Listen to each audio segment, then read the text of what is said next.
एक रोगी रात में नहीं सोता, एक भोगी रात में नहीं सोता, एक योगी भी रात में नहीं सोता, क्योंकि उसके लिए भी रात बहुत सहायक होती है। इससे पहले कि आप मर जाएं, क्या यह महत्वपूर्ण नहीं है कि आप इस जीवन को हर संभव स्तर पर अनुभव करें? और इस जीवन के साथ जो हो रहा है, अगर वो एक चीज आप जानते हैं तो आप देखेंगे कि आपका जीपीएस ऑन हो गया है। तब कोई समस्या नहीं होगी, आप कभी खोएंगे नहीं। इससे कोई फर्क नहीं पड़ता कि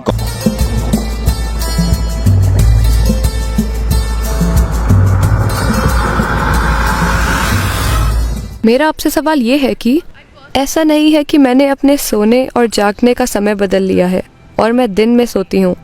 बात बस ये है कि मैं न सिर्फ पढ़ाई बल्कि बाकी चीज़ें भी रात में ज़्यादा कुशलता से कर पाती हूँ। मैं रात में बहुत स्फूर्ति महसूस करती हूँ। इसकी वजह क्या है? धन्यवाद। 3 तरह के लोग होते हैं जो रात में नहीं सोते। एक रोगी रात में नहीं सोता। रोगी का मतलब है बीमार इंसान, क्योंकि वो सो नहीं पाता। एक भोगी रात में नहीं सोता। एक सुख खोजने वाला रात में नहीं सोता, क्योंकि उसके कामों के लिए रात मददगार होती है। एक योगी भी रात में नहीं सोता, क्योंकि उसके लिए भी रात बहुत सहायक होती है। आप इनमें से क्या हैं, आप तय कर सकती हैं, मैं कुछ नहीं कहूंगा। रात में क्या खास होता है? देखिए, रोशनी। हमारे लिए रोशनी इसलिए कीमती है क्योंकि हमारी आंखें एक खास तरह से बनी हुई हैं। रोशनी आपको हर चीज अलग अलग करके दिखाती है। देखिए, अभी क्योंकि यहाँ रोशनी है, मैं इस इंसान को, इस इंसान को, इस इंसान को, इस इंसान को देख सकता हूँ। मान लीजिए लाइट चली गई और अंधेरा हो गया, मैं बस लोगों के झुंड को देख पाऊंगा। मैं इस इंसान को, इस इंसान को, इस इंसान को नहीं देख पाऊंगा। तो रात में कुछ ऐसा है कि रात में सीमाएं थोड़ी धुंधली हो जाती हैं। तो योग के लिए, सेक्सुअलिटी के लिए, दोस्ती के लिए, नजदीकियां, पढ़ाई, फोकस, इन सभी चीजों के लिए रात ज्यादा सहायक लगती है, क्योंकि रात में आपके और दूसरे के बीच का अंतर कम हो जाता है। सिर्फ इसलिए क्योंकि हमारी आंखें इस तरह से काम करती हैं। जहां रोशनी ना हो वहां हमारे अनुभव में हर चीज मिलकर एक हो जाती है। तो एक योगी, एक भोगी और एक रोगी, ये तीनों रात का इस्तेमाल करते हैं। आप भी इसका इस्तेमाल कर सकती हैं। इसमें कोई समस्या नहीं है, जब तक कि आप क्लास में सोती ना हो। अगर आप क्लास में नहीं सोती तो ये चलेगा, इसमें कुछ गलत नहीं है। लेकिन आप इसे आजमा कर देखिए। क्या मैं कुछ साझा कर सकता हूं? मैं कुछ ऐसा था जब मैं सोता था। मेरा स्कूल आमतौर पर सुबह 8:30 का होता था। 6:45 से मेरी माँ और मेरी बहनें मुझे जगाना शुरू कर देती थी। बहुत सी चीजें करनी पड़ती थी। वे मुझे बिस्तर पर उठाकर बैठा देती थी। वे आकर मेरी बाह मरोड़ती थी, ये करती थी, वो करती थी। मेरी माँ ये नरमी से करती थी, मेरी बहनें सख्ती से करती थी। फिर वे मुझे खींचती थी और मेरी माँ टूथब्रश में टूथपेस्ट लगाकर मुझे दे देती थी। मैं उसे मुंह में लगाकर सो जाता था। वे मेरे कपड़े लाकर देती थी और कहती थी, नहाने जाओ, टाइम हो गया है। Time up. मैं बाथरूम के अंदर जाता और सो जाता। अगर कोई मुझे ना उठाए तो मैं दिन में 1-2 बजे तक एक पत्थर की तरह सोता था। जागकर करवटें नहीं बदलता था, बस मुर्दे की तरह।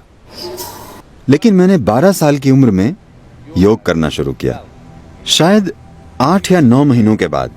उसके बाद चाहे जिस भी जगह पर होने पर, चाहे कहीं भी होने पर, चाहे जो टाइम जोन हो, रोज मैं अलग टाइम जोन में होता हूँ, लेकिन मैं सुबह 3:35, 3:40 पर जाग जाता हूँ, क्योंकि उस वक्त प्रकृति में कुछ बदलाव होते हैं। मेरा शरीर बस जाग जाता है। अगर मैं चाहूं, मैं उठकर जो करना चाहूं कर सकता हूं। अगर मैं न चाहूं तो मैं थोड़ा और सो सकता हूं, लेकिन शरीर हमेशा जाग जाता है। तो आपको सिस्टम में थोड़ी संवेदनशीलता लानी होती है। देखिए, आप इस धरती के अंश हैं, हाँ या ना? कोई इंसान अपने बारे में कुछ भी बकवास सोचे, लेकिन हम सब इस धरती से पॉपअप हुए हैं। आपने कंप्यूटर स्क्रीन पर पॉपअप देखे? पॉप अप, हाँ? आप बस पॉपअप हैं। आप गायब हो जाएंगे। आपको विश्वास नहीं होता कि आप चले जाएंगे। हाँ, मैं चला जाऊंगा?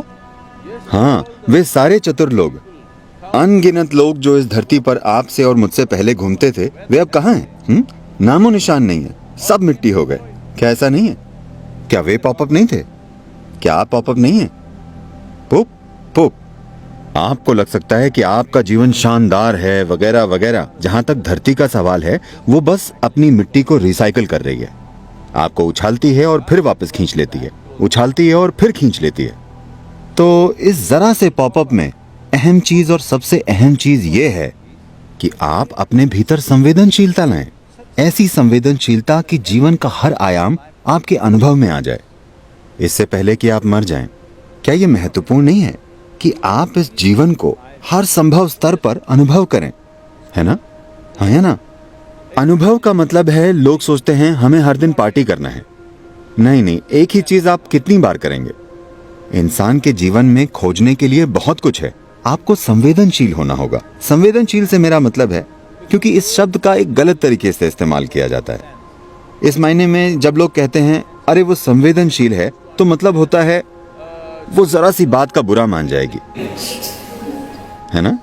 आपके जीवन का संवेदनशील होना और आपके अहम का संवेदनशील होना दो अलग चीजें हैं। जीवन के संवेदनशील होने का मतलब है कि अगर आप इस हॉल में आते हैं तो आप यहाँ मौजूद हर चीज का अनुभव करते हैं, आपसे कुछ नहीं चूकता। अगर आप बाहर जाते हैं तो आप किसी चीज से नहीं चूकते। जीवन के हर आयाम को आपके अनुभव में आना चाहिए। तो संवेदनशीलता विकसित करने का मतलब है कि अगर आप अपनी आंखें बंद करें तो आप जान जाएं कि चांद अभी किस अवस्था में है, क्योंकि ये सब आपके शरीर में हो रहा है। हर दिन ये आपके सिस्टम में जाहिर हो रहा है। Every day it is playing in your system.